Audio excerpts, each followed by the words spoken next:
আরে কি হচ্ছে? আরে আরে এটা কি হয়েছে? এই বাবা, যা ভেঙে গেছে, বাজে দেখাচ্ছে, ভেতরটা দেখা যাচ্ছে। বাজে দেখাচ্ছে? এটা কে সারাবে? কে সারাবে?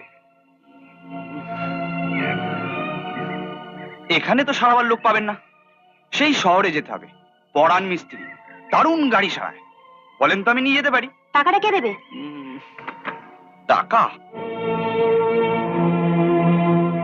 জয়া, যা আবার হয়েছে, চল। ইনি কে? আমার বাবা। ব্যাস, তাহলে তো ঝামেলা মিটেই গেল। সঙ্গে যখন বাবা রয়েছেন, তখন আপনি টাকা টাকা করে চিন্তা করছেন? টাকা তো আপনার বাবা দেবে, তাই না? বাবা টাকা দেবে? তুমি কাজ ভাঙবে আর আমার বাবা টাকা দেবে? আরে,